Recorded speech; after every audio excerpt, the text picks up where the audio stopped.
¿Qué significa la palabra evangelio? ¿Quién recuerda? Buenas noticias. Ok. La palabra evangelio simplemente significa buenas noticias o un anuncio de buena fortuna. Les comentaba la vez pasada, ¿no? Que íbamos a estar viendo algunas palabras que usamos muy seguido en la iglesia, pero que pues quiera o no, de tanto uso pues ya las choteamos, ya no sabemos ni qué significan, y esta es otra. Es una palabra que usamos tanto, pero que ya ni siquiera sabemos a veces qué significa la palabra, ni siquiera dentro del contexto, pues ahora sí que de la Biblia, y menos en el contexto, pues ahora sí que original, ahora sí que en el contexto del idioma griego. Entonces recordemos que para los primeros cristianos la palabra evangelio no era una palabra acerca de religión o de ir al cielo o de la Biblia. Esta palabra se trataba acerca de la buena noticia de que Dios estaba cumpliendo su plan para salvar el mundo. Vamos a Isaías 49. Ahí tengan sus Biblias afuera, porque vamos a andar leyendo algunos versículos. ¿Lo leo? Sí, por favor, Chive. Isaías 49. Dice: súbete sobre un monte alto, anunciadora de Sión, levanta fuertemente tu voz, anunciadora de Jerusalén, levanta, no temas, y a las ciudades de Judá, ve aquí al Dios vuestro. Okay. Ve aquí. ¿En qué versión lo estabas leyendo, Chive? Reina Valera. Reina Valera. ¿Alguien lo tiene en otra versión? Súbete a un alto monte, oh Sión, portadora de buenas nuevas. Levanta con fuerza tu voz, oh Jerusalén, portadora de buenas nuevas. Levántala, no temas. Dile a las ciudades de Judá, aquí está su Dios. Aquí en la Reina Valera dice anunciadora, ¿no? Anunciadora. Ajá, y obviamente la palabra anunciadora está incluyendo, pues obviamente el que se está anunciando, pero acá en la de las Américas es un poquito más específico. ¿Cuál es el anuncio? Es una buena noticia, una buena nueva. Entonces, el caso más claro e importante de esa esperanza de buenas noticias o evangelio de Israel es el libro de Isaías. Casi siempre cuando pensamos en el evangelio pensamos ya en pues, Mateo, Marcos, Lucas y Juan, porque se les conoce como los evangelios. Pero entre los capítulos 40 al 66 de Isaías, Isaías nos ofrece una visión de consolación para Israel, porque pues, están pasando por un exilio ahí en Babilonia, y Isaías pues dice hay una buena noticia, y es que pues van a ser restaurados. Entonces Isaías no está usando pues esta frase de buenas noticias en este versículo como pues un término técnico de evangelio como pues lo usamos actualmente, es decir, en el sentido de ser salvo, ¿no? A través de Jesús. Las buenas noticias profetizadas por Isaías eran acerca de que estas grandes promesas hechas por Dios se estaban cumpliendo, y la buena noticia era, ¿cuál era la buena noticia? Aquí está tu Dios. Así es como termina ese versículo, ¿no? La buena noticia es aquí está tu Dios. Entonces recordemos que Israel había sido extranjero en tierras desconocidas. Su templo había sido destruido, la ciudad había sido destruida. Y entonces, ¿cuál era la pregunta que tenían los israelitas? ¿Cuál es la pregunta que nos hacemos muchas veces cuando todo nos va mal?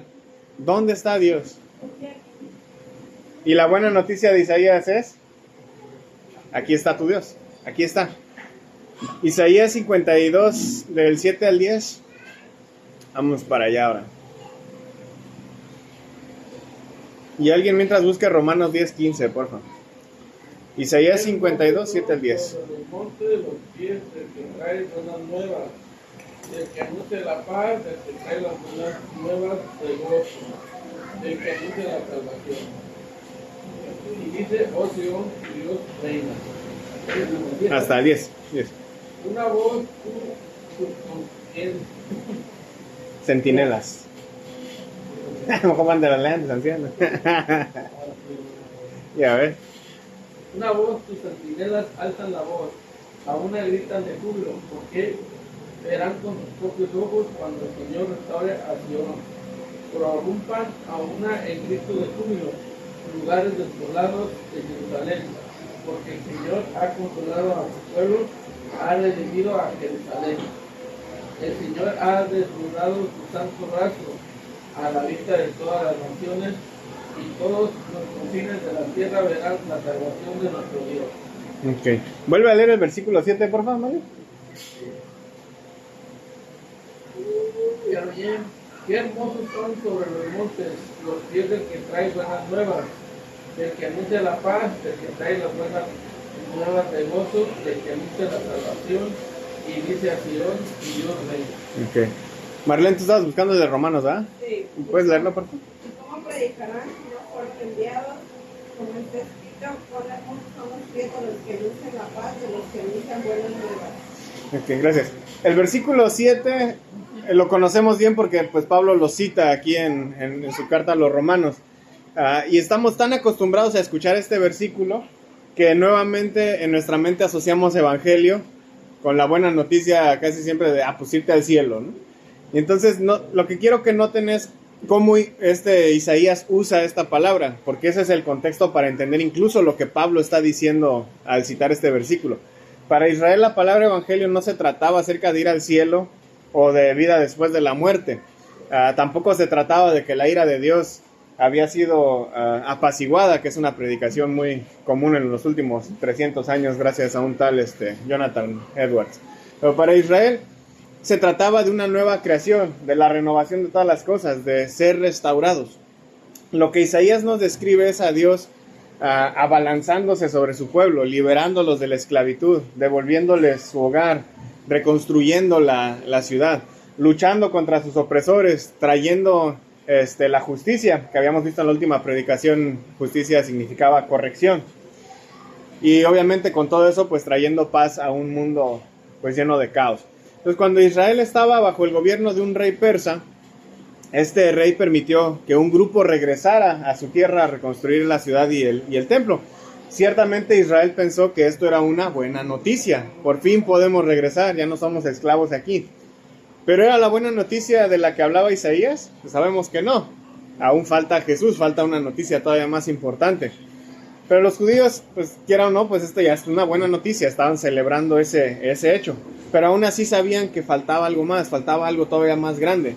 Sí, ya regresamos a la ciudad, pero, o sea, ¿esto es todo? O sea, ¿dónde está ahora que Dios habita entre nosotros? Que eso era lo que más, pues buscaban con esta palabra, ¿no?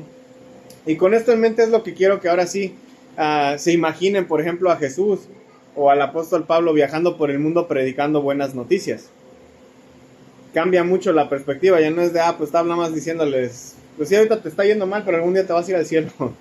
Sino que hay una noticia de que esto se va a acomodar en algún punto, se va a arreglar.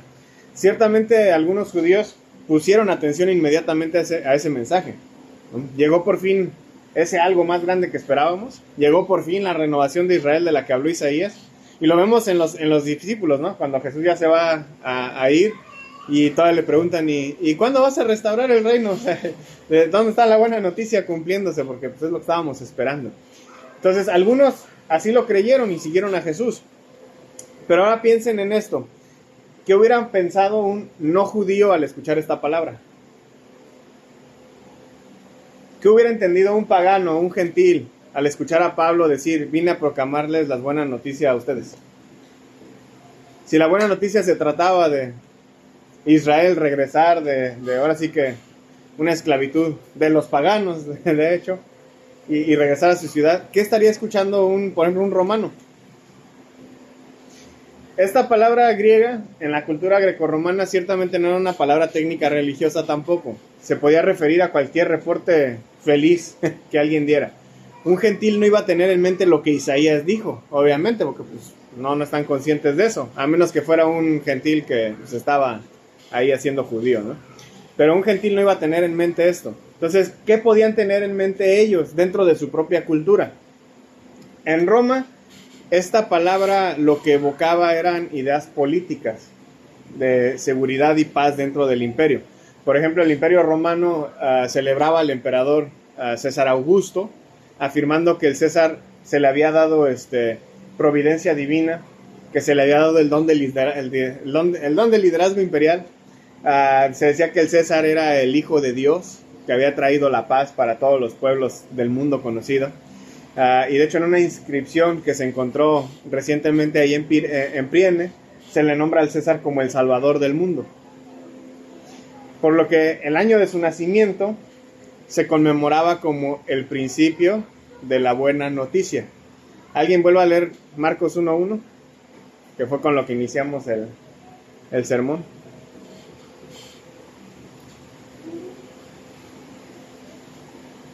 Al principio era Evangelio de las buenas nuevas de Jesucristo Jesús, el Mesías, Hijo de Dios. Que entonces, como les decía, a César Augusto se le conocía su día del nacimiento como el principio de la buena noticia, el principio del Evangelio.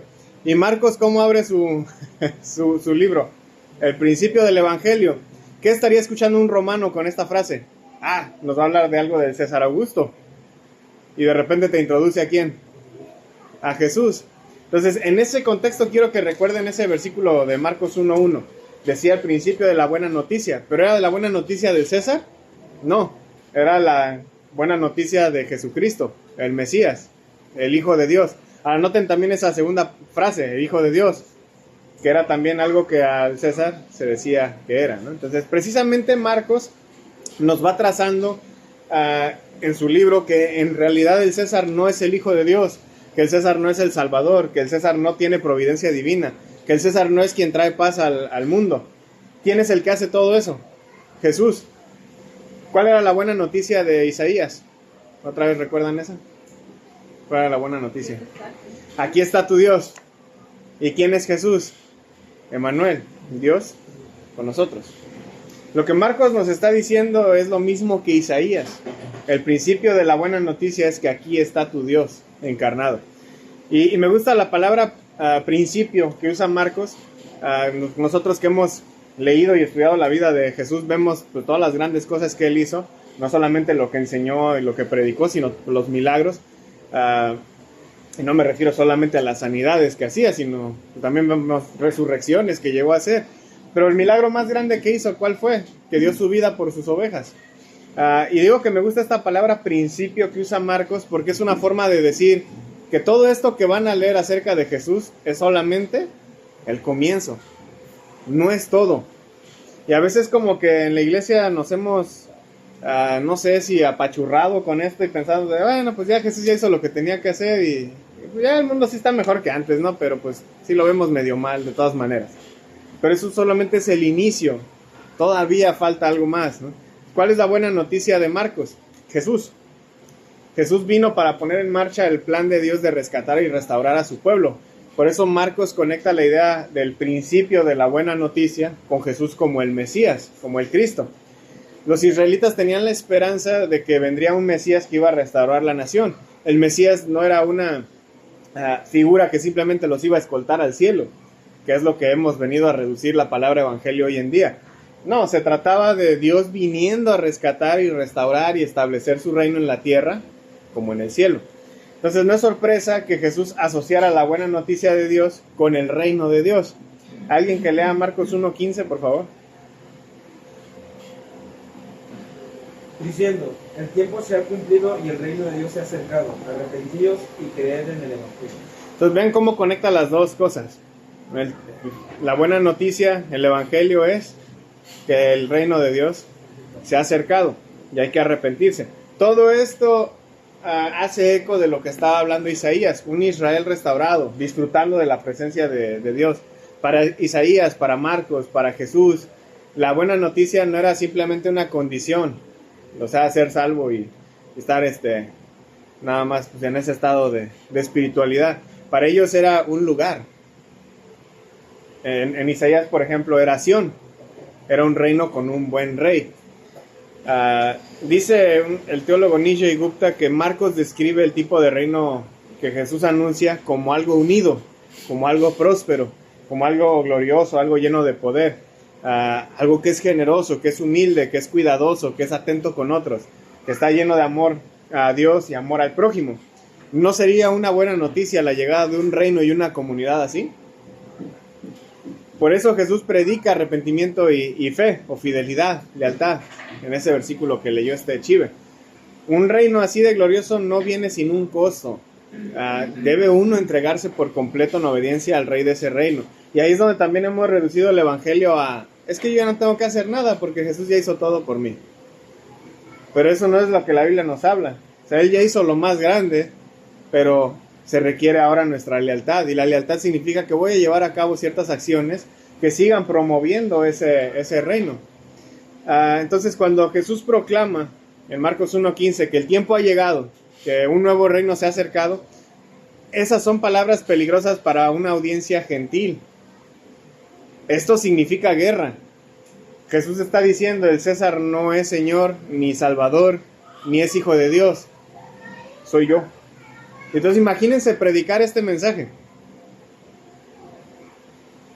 Lo que Jesús nos presenta es un reto a todos los gobiernos del mundo. Hace guerra contra ellos, pero no con violencia, sino con la verdad, con amor, con obediencia a Dios.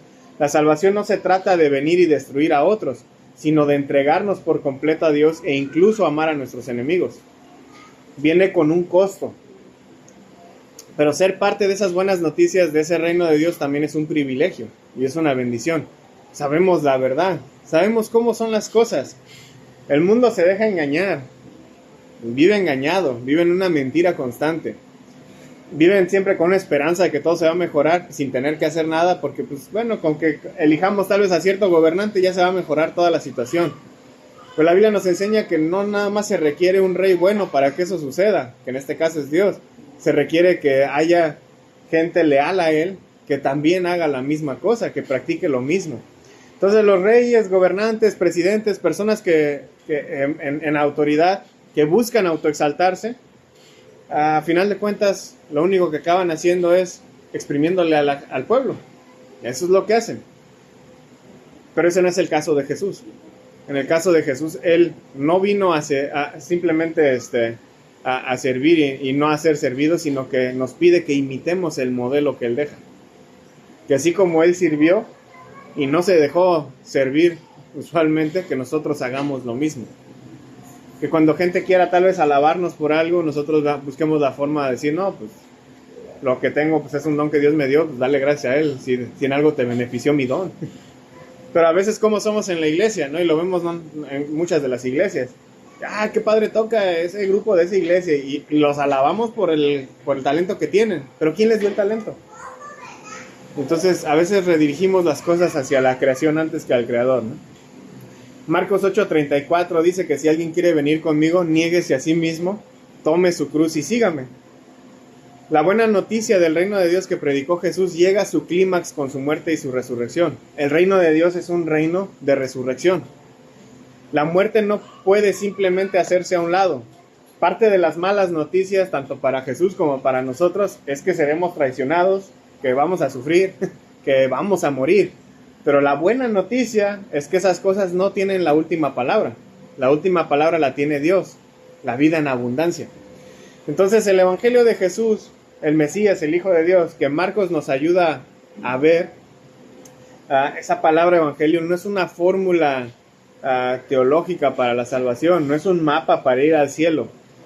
Es el mensaje de lo que Dios ha hecho, de lo que Dios está haciendo, de lo que Dios va a hacer para seguir cumpliendo sus promesas de traer un reino que en donde se hace la voluntad de Él en la tierra como en el cielo.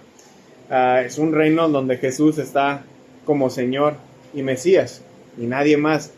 Y esas no solamente son buenas noticias para Israel, esas son buenas noticias para todo el mundo.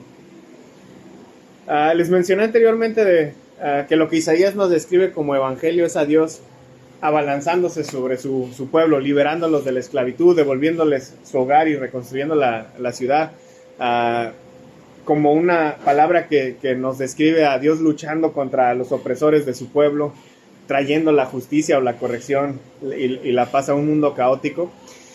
Y en el mundo grecorromano, la palabra evangelio, les recuerdo, evocaba ideas políticas de seguridad y paz en el imperio.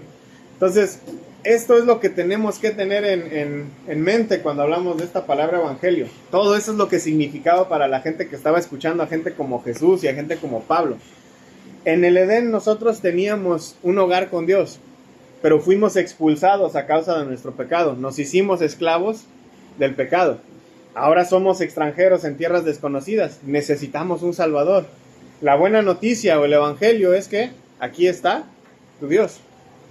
Dios se encarnó para liberarnos de la esclavitud del pecado y de la muerte, y nos da la opción de devolvernos ese hogar junto con Él, al reconstruir ese jardín en una ciudad que en Apocalipsis se conoce como la Nueva Jerusalén. Pero para hacer eso, tiene que luchar contra nuestros opresores. ¿Pero cuáles son nuestros opresores? El pecado y la muerte. A veces pensamos que la gente, a veces pensamos que son otras personas, a veces las personas que nos caen mal. Pero la Biblia nos dice que nuestra lucha no es contra qué, contra carne y sangre, es contra el pecado. Las personas que tal vez son nuestras enemigas, no es que la persona sea la persona que es nuestro enemigo, es el pecado que está trabajando a través de esa persona. Entonces tengo que dejar de enfocarme en que la persona es mala y enfocarme en que el pecado que está infectando a esta persona es lo que está mal, y eso es lo que hay que erradicar. Entonces Él tiene que luchar contra nuestros opresores, que son el pecado y la muerte. Tiene que traer justicia, es decir, tiene que corregir el mal que hay en este mundo caótico en el que vivimos después del pecado. Tiene que venir su reino a la tierra como en el cielo. Y el resultado de que haga todo eso es precisamente paz. Una vez que no hay problemas, hay paz. Una vez que no hay estrés, hay paz. Una vez que no hay guerras, hay paz. Vivir en tranquilidad unos con otros, vivir en una relación de amor con Dios, eso es paz. Eso es lo que el Evangelio es. Esa es una buena noticia. Entonces, como cristianos, hay que recordar que juramos lealtad a ese Rey. Y hay que ir al mundo y compartir ese anuncio, compartir esa buena noticia. Los que no somos cristianos, pues esa es la buena noticia. Sí hay una esperanza para este mundo caído, pero necesitamos poner en práctica ese amor a Dios y ese amor al prójimo.